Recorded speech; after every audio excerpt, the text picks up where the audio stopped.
Welcome to Inspiring Women with ADHD. I'm Renee Allen, the host of this podcast, and I'm excited to be here.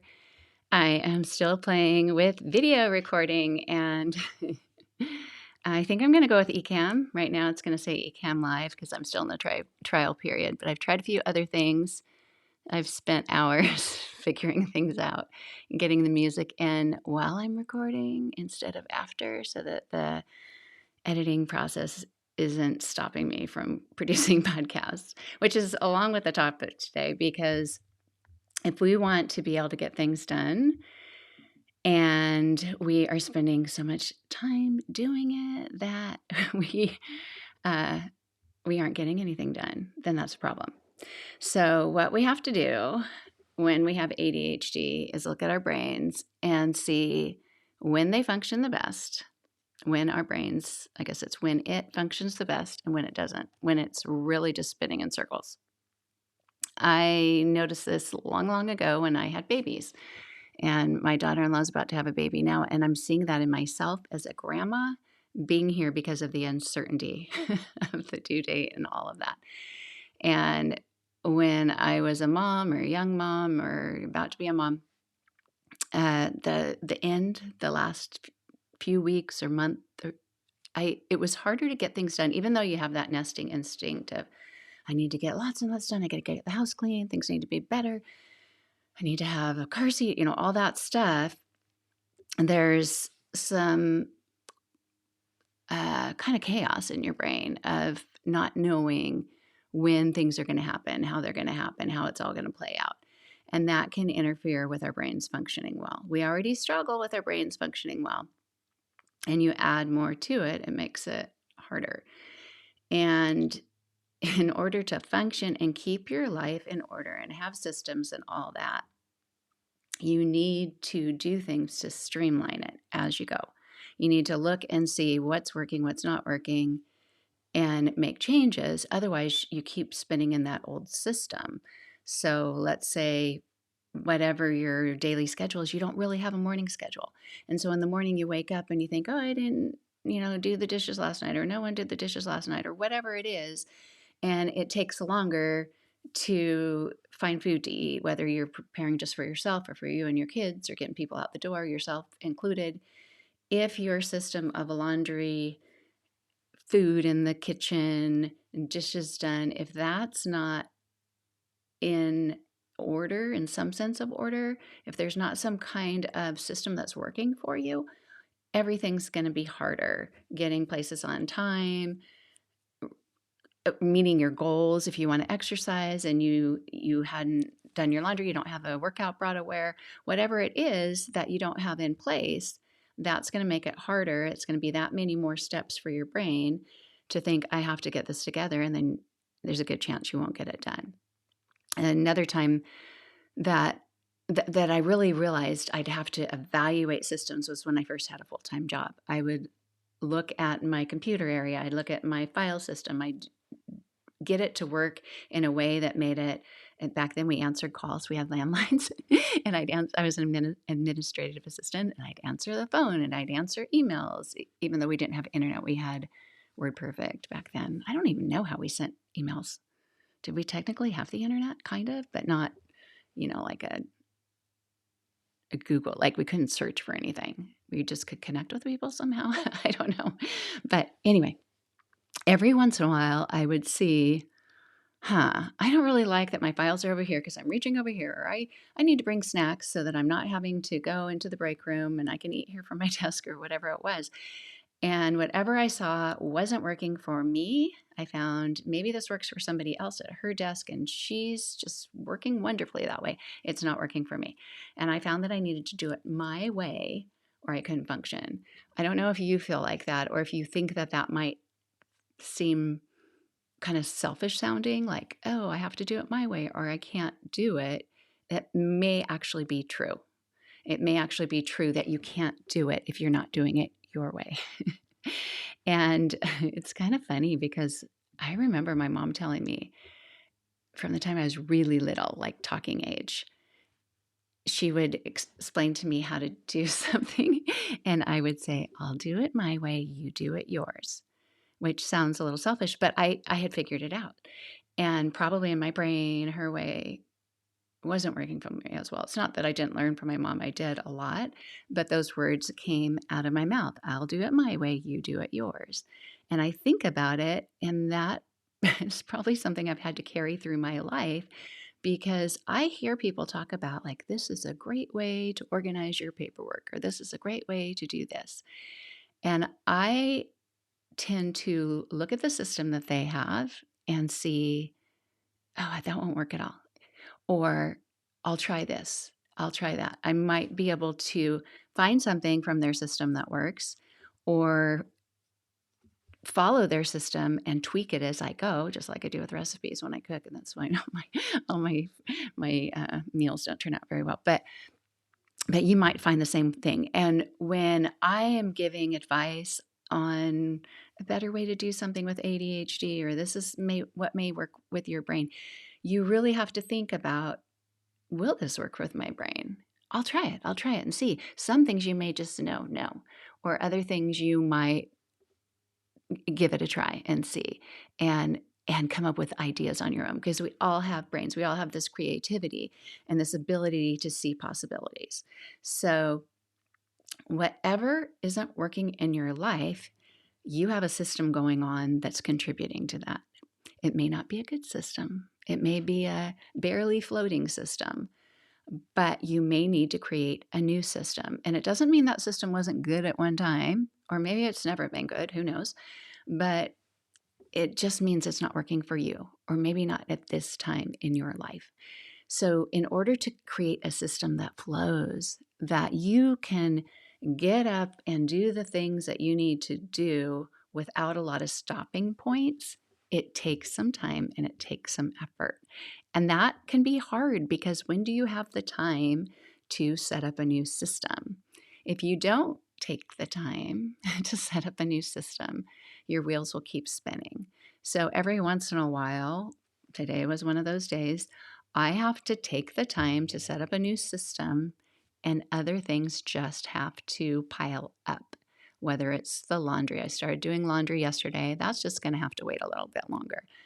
The dishes aren't done, that's just going to have to sit there. If somebody else wants to do them, that's fine. We have adults in the home, not no little kids to tell, do the dishes. But that's not something I was going to do today because I needed to create a new system. And when I decided to teach yoga, I just went to classes and taught yoga. That was my system of showing up if they had equipment, or if I taught somewhere where I had to bring my own equipment. I, researched the best yoga blocks or mats or whatever, bolsters, blankets. I found what I liked, what I didn't like. I set up a system, bought baskets or whatever, so that when people came in, they could use them. I had candles. I found that real candles weren't the best system because a few times we tripped over them and made, caused some damage with wax. Thankfully, not with fire. But yeah, so you have to figure out a system for whatever it is you're doing. When I started teaching on Zoom, which I never, ever, ever, ever, ever, ever wanted to be on video, somehow that changed. COVID happened. I missed my people. I wanted to be on video. I wanted opportunities to connect with them. I figured it out. It took a long time, and I've streamlined my system as I've gone. I still use Zoom, but I send them to a platform called Arquetta, and I keep my library there. And I have a system. That system's probably going to continue to morph. And the people that I teach private yoga to often say, wow, you put a lot into this, because every once in a while I'll say, oh, now you won't see a blinking every once in a while because I figured out how to get Ethernet cable into this room so I can have, better connection instead of just relying on Wi-Fi, or I'll buy new lights, or I'll try a different microphone so I can hear them here when they talk to me instead of trying to hear from the screen. And I'll do those things to try to get a clearer video or whatever, partially because I want to better my system, but part of it is I don't know if you do this, but if I see something that's not quite right, it's that perfectionism thing, yeah, but it can be distracting. And when I'm teaching a live class, I don't want to be distracted by the blinking. Maybe they don't notice it, but I'm noticing it, and then I can't think clearly to teach the class. Same with this video podcasting. I don't really know what I'm doing with YouTube and stuff. It would be a lot easier to keep it audio, but for whatever reason, that brain that wants to be creative, that wants to keep going, is going and is saying, you need to create video podcasts too. Do that, do that. Maybe you'll find some people that you wouldn't find otherwise and it can help them. Maybe it'll help you connect with people. That would be great. All the things that want to be distractions to my brain could get in the way, but I'm doing my best. Like right now, I'm not mirrored, so this is the wrong side. It's hard to look at. If you're just listening, I'm touching my head. It looks different in the frame. But I needed to create a system that I can feel good about so I can come on and talk, not be distracted, and also make it so every time I do it, I can just come up here and do it.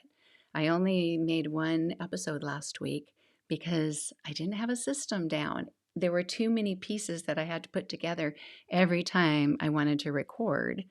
With audio, I was thinking, can I just go back to audio? I could. But if you have a brain that wants to continue, do that next thing, which I did, I thought you need to set aside time. So I spent time ordering some duplicates of things that I needed. Like if you need to charge your computer, I'm switching back to you now, but if you work on your computer, your laptop at home at your desk, but you also have a charger by your bed or somewhere else, you don't want to have to carry that charger over to that desk every single time. Anytime that you have to do something else, you might work on your desk one day, you're in bed at night, you need to order some groceries if you order online groceries or something like that, and your battery's dead, and then you have to get out of bed, go get the charger, bring it in, set it up. On the way, you might see a bunch of things you didn't get done during the day. That might be a distraction. That might play with your brain. That might make you forget you were even ordering groceries. And all of that can get in the way of you reaching your goals. So if you have the money to do it, if you can set aside or rebudget somehow and buy extras so you have fewer steps when you need to do something, it'll be helpful. I bought a second webcam. I bought some extra cables to go in my laptop. I still just have one laptop, but I can unplug all of this. This microphone stays here, take it downstairs in an hour and a half and teach my private yoga people. And hopefully I won't forget anything, because what happens is I have to carry these things down there, or if I have to replug into more little charging ports or whatever, there's a cajillion. What happens is I get in there and I'm trying to remember all the things that need to get done. It's time to teach, and I'm either scattered in my brain, or I have the microphone set up wrong, or the wrong camera setting, or whatever, and they can't hear me. And then I get little notes that say, hey, we can't hear you. So anything, maybe you're not doing video recording, but anything that you can relate to, that maybe you drive two different cars and you get in one car and there's a charger, but there isn't one in the other. Or you have diapers in one car with a little bag, emergency bag for the kids, but not the other one. And you're switching cars with your husband for some reason. Having things in multiple places will make it easier so you don't have to remember so many things. Because even though we do have brains that can jump around and think of a lot of things, we also have brains that forget. And multitasking just means taking your brain away over and over and over and over. Even though you might be thinking, I'm doing all these things at once, you are, but your brain can't keep track of all that at once. 2 nights ago, we wanted to watch Survivor's on again. I just started again last year after, I don't know, 15 years or something, but now I'm so into it. I don't know if you do this, but with ADHD, I tend to go down, like deep, the hyper-focus thing can go into obsession with things too. So not only do I watch Survivor, I listen to the podcast, all that kind of stuff, but Survivor and Traders. So we were going to watch it. A couple of our kids are coming over. My daughter's boyfriend was coming over. And I went into my bedroom because that's where we watch it. Survivor Night in our bedroom. And I went in there and thought, I need to make up the bed. I need to clean this up a little bit. And then I saw that I decided to change DVD players. I don't even know if you use DVD players anymore, but I still do. I have 2 in our house. And if the power goes out, we don't have internet, then I have movies for the grandchildren to watch. But there are also workouts that I have on DVD that I can't live stream and stuff. So anyway, I found that the DVD player I had downstairs doesn't work with an HDMI cable to our projector. I know this is getting way off, but we also have a projector in our living room. We don't have a TV in our living room. We have a projector in our living room that we cast onto a big screen. We have done that since our kids were little. We've gone through a few projectors. They don't last forever, but it's been a fun thing that before we bought a big TV, when people were buying bigger flat screen TVs and they were super expensive, we bought a projector and a screen, and that's how we would watch movies together. And so we still do that. That's how we watch the Super Bowl. But Survivor and Traitors Night, I'm just like, I'm not setting all that up. I have to move furniture around and stuff. It's too much. We don't have that system to where the couches are like that all the time. It doesn't work. So anyway, the last time we had to watch a DVD for some reason for our movie choice on the projector, I found that the downstairs DVD player didn't hook up to that projector.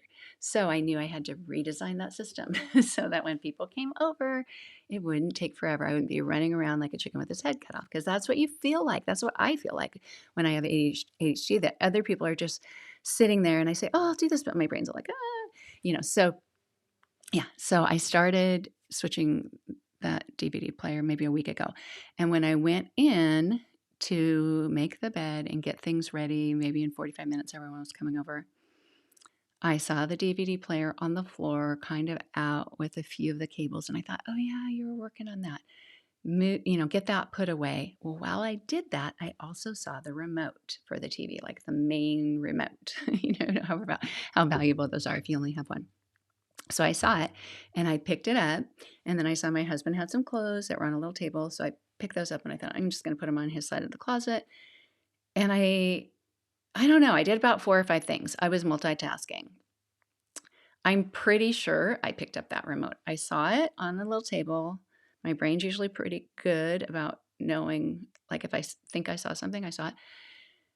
And then I made the bed, put all the gajillion pillows. I don't know if you like a lot of pillows. I do. My husband doesn't like very many pillows, and I use probably 5 or 6 while I sleep. And he likes barely a blanket, and I like heavy blankets. But anyway, so I did all of that, and then my son came in and he said, where's the remote? I'll get things set up. And I said, oh, I looked around. For 2 days, we have taken apart the bed. I even changed the sheets last night, like every single sheet, every single pillow under the bed. He climbed way under. I looked in the clothes that I picked up of my husband's and put in the closet. Everything. We haven't found it. I don't think I threw it away. Sometimes I do carry remotes into another room. Like if I have to go in the kitchen for some reason, it might be on the kitchen counter.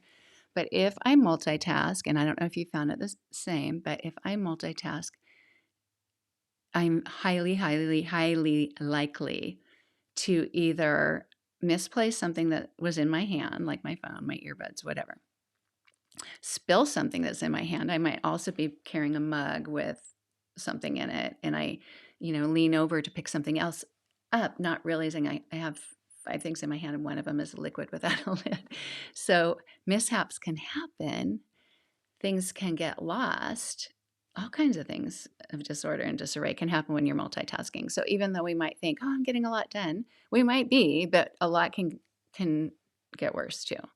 You can, run into walls and get bruises that you wonder where they came from and all that, because your brain can't keep track of everything at once. So finding a way to do it that you can do it, but you're also functioning. You might think, I do well multitasking. You might, but look and see, could something be better if I simplified it a little bit? If you see a remote and you know it's not in the place where you usually put it, pick it up and I do this with other things. I just didn't do that night. But you would pick it up and say, okay, put this away first, then you can do everything else. Or take this cup and put it in the kitchen, and then you can do this. And even say out loud to yourself, go back and make the bed, go back and make the bed. Whatever it is you need to do to help yourself remember what you were doing. But the things that could either go missing or spill or whatever can get in the way. So I don't know how I got away from creating a system that works for you over to multitasking, but that could be, part of that. So habits are important and routines are important, but if we don't have systems that flow, that go with the flow, that make it easy for our brains, we're more likely to not succeed with our goals. I feel like my glasses have like I can see a smudge. I wear my glasses mostly for the computer. So if you see me on video, you mostly see me with the glasses. I don't wear them when I teach yoga or anything else, or night. I use them for night driving too. But okay. So with your system, in your daily system, I got to keep it simple because I want to go in about 5 directions right here. But if you have a planner, like a planner where you write things down for the week or for the month, if you have a chalkboard, that's my new thing, is to have a blackboard. It's framed. I have one that's on the wall that I thought I'd use a lot, and I haven't. Then I bought a portable one, and it's become kind of my post-it note thing, where I can write maybe 4 or 5 things on there in a different colored chalk marker. I guess it's not chalk eraser, chalk marker. I can write, order new cables, order new webcam. I can write that on there and not forget. If there's a system that you're finding isn't going well, even if that's not on your to-do list for today, write it down in your place of writing things down. It might be some kind of notes app on your phone or something, or you might speak it. I really need to learn to speak things that I need to remember on my phone, and then that's the system right there. I know that. I know you need to find an app that works really well. I have one that I found out has not just an annual fee, but a lifetime fee, and it's not that much more than the annual. I think I'm going to get it because it's highly recommended for women with ADHD, but I want to try it out before I recommend it. So that's on my to-do list of a new system, is learning something that when I have my phone, I can just say to it, blah, blah, blah, blah, blah. Remember to do this, remember to do that. You need to revamp your laundry system or whatever it is. And then you can look at those and what's the priority? What's the next system I'm going to rehaul, or just make a little bit simpler and give it some time, whether it's a Saturday or it's the evening. You might feel like winding down, but you think, you know what, I could probably do this in about an hour or 2. And if you think you have that much time, then go for it. But write down the things that you need to do so you stay focused. If you use like my focus journal or something, other ideas come up, you can write down in there the other ideas that you can save for later. But maybe write some bullet point things that need to be done. Like for me, I had to identify what would I need upstairs that I also need downstairs that I don't want to take back and forth. And it's going to cost a little money. Hopefully I can make that back somehow. But put that system in place so that you can thrive, so you can get things done that you really want to do. So whatever you need to do, set aside time for it. Even if you don't have time today or this week, put it on your calendar, put it somewhere where you won't forget, because it will make the next week, the next month go better. So even in your car, I probably complain about that a lot. But if I get in my car and I don't have a place to put my phone where I can find it, where it's not, bumbling down on the seat, I need a magnet holder. My husband used to take him out if he'd drive the car because he didn't like it on the heater. And I thought, we need this here, because I need to just get in, go and start the car. I don't need to look for where to plug it. I like to plug in my phone as I drive because I need it when I teach yoga. I need it to have battery power. And if you're finding, I need this to function, I need snacks in my car, put snacks in your car. My friend Sherry used to have a snack drawer. You know how sometimes they have a drawer under the seat for your owner's manual or that kind of thing.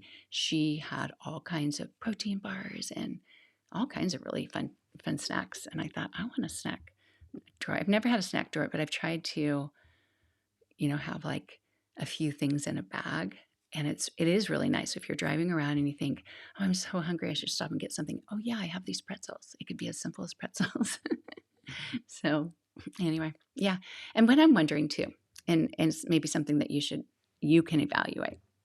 I'm wondering about you because I know what my answer is, but when you need to set aside some time to get something done like this, do you do better with a really open-ended space? Like if you have something that you have to do that night, it can't be that day, because you won't be able to just let your brain go and do what you need to do, work on what you need to work on to create this new system.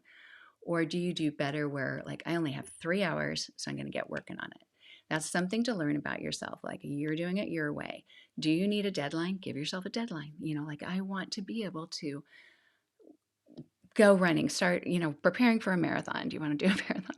Never wanted to, but if you want to prepare for a marathon, and you might need to research some shoes to buy that you can wear, or look at your own shoes, do some laundry. Do I need clothes that I could have enough every day to reach in my closet and grab the clothes and go? Do I have a water bottle that I can have ready for me before post-workout hydration drink?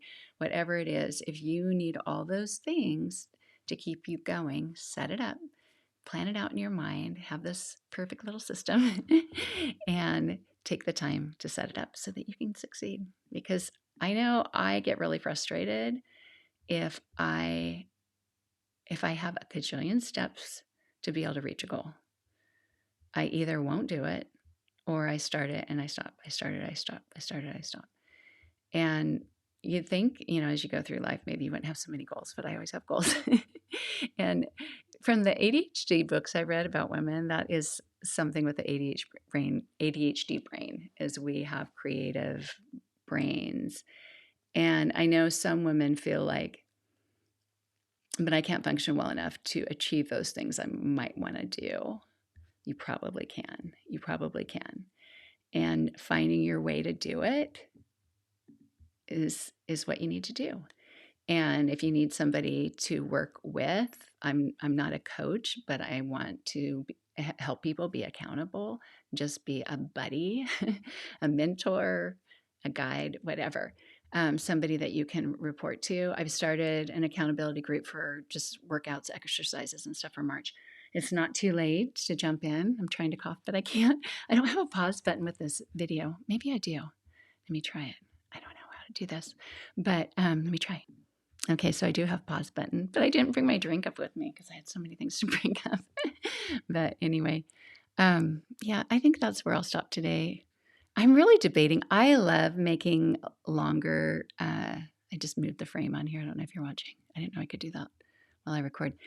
I love making videos that are long enough for me to just talk about what I need to talk about. But I hear different people like, oh, I can only listen for this long.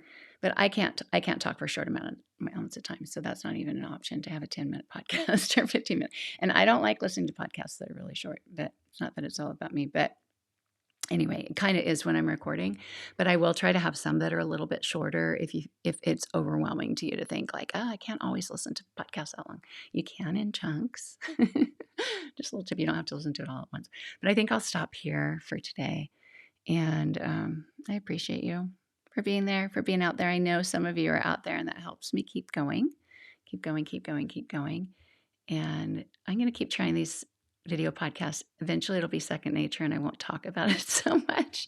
But until then, I will. And if you ever need any ideas, on how to do this stuff, I'm doing it all, because I was told if you learn it on your own, even if you can hire somebody to do some of it later, which who knows if I will, you need to know how to do it yourself so you can manage it. Oh, and speaking of video podcasts, another reason I wanted to do this is so that I could have guests. And I think it works better when you can see who the guest is. At least for me, when I'm listening, it's harder. I can hear the voices, but I like to see who they are too. In fact, there's one podcast that I listen to that has 2 hosts, and they're on all the time. It's a legal podcast. And I had to look and see what they look like, and then figure out which voice was which one, because I had to see them in my head to be able to listen. Not just see a picture, but see them in my head. I actually probably never seen them actually talk. So maybe it was just a picture. But anyway, I do have actually 2 guests set up. I'm so scared because I've never hosted guests before. So you guys can help me through this. I actually invited 2 people that I know. And that was going to be an easy intro for me. Maybe I'll have them on first. But in 2 weeks, I have 2 different guests scheduled. One is named Megan Griffith, and she has a YouTube channel called the Neuro Curiosity Club. She has ADHD. She has the blend of autism and ADHD. They call it odd ADHD or odd ADHD. I think that's how they spelled it. But yeah, I met her a couple days ago, and she's going to come on my show, and I'm really excited because she has a lot of great information. And the other woman that I have scheduled in 2 weeks' name is Carrie Bonnet. She's an executive function coach. And she helps parents help their kids with ADHD, like for studying for school, but she also coaches adults. But I have ideas for each of them. When I was invited on a show, I was given 3 choices for topics. I just gave them one choice. They could have given me other alternatives, but I really wanted them to talk about what I wanted to. I'll do it my way. It doesn't have to be just my way, but that's where I started with that, and I guess that showed up there, huh? But find how things work for you and work in the way that works for you. Create a system that works for you, but it takes work creating that system. It really does. So, you might have to revamp it here and there, and it might be a really good system that works until you move somewhere else or until something happens in your life that just creates a big shift. And, whether it's hormonally, I know with women, I'm past menopause, so I don't feel hormonal shifts anymore. I say that, but I do feel them, but not in a monthly way. But yeah, that can even affect your ability for your brain to work. So having a better system will help you even during those crazy times. But anyway, thank you so much for being here. Oh, I'm gonna put in. Okay, I have the exit music. So this is the only way I know how to do it. In the old way, with that audio, I had the music and then I started talking and then I put in the music at the end and it just all went together. Now, the only way I can see to do it with Ecamm is I have to slide the music in while I'm talking and then it will start playing. Because if I bring it in, and I hope it works for audio, for those listening to audio, but if I just bring it in and just leave it there the whole time, it'll loop it and it will have it in the background. And I do not want that. I don't know if you guys are like this, but when I watch YouTube videos or even, reels or something, and I think they think, oh, we're making this video beautiful. And they put, soothing music in the background. It's not like it's a yoga video with music. I expect that, like a workout video with music. But it's while they're talking the whole time, there's music going. And with my sensitive brain, I can't hear them. I want an option to turn their music off and they have it in the background. So I think that's what this is set up for. It's like, oh, you can have music lightly playing the whole time. I'm not going to do that to you. So I'm going to bring out my outro music. I made, okay, this is part of my setting up my system today. I made 4 choices, 4 links of music. I think I'll do, oh, that one's kind of a long one. Are you okay with the long one? Because this is a shorter episode. Okay, I'll do all. So this is a song that my son and my daughter sings with him, and I have them grouped by double chin because that's what one part starts with, double chins. Anyway, and then I butter my toast. I think I'll start with I butter my toast. It's a little bit longer one, but here it goes. Let's see if it works.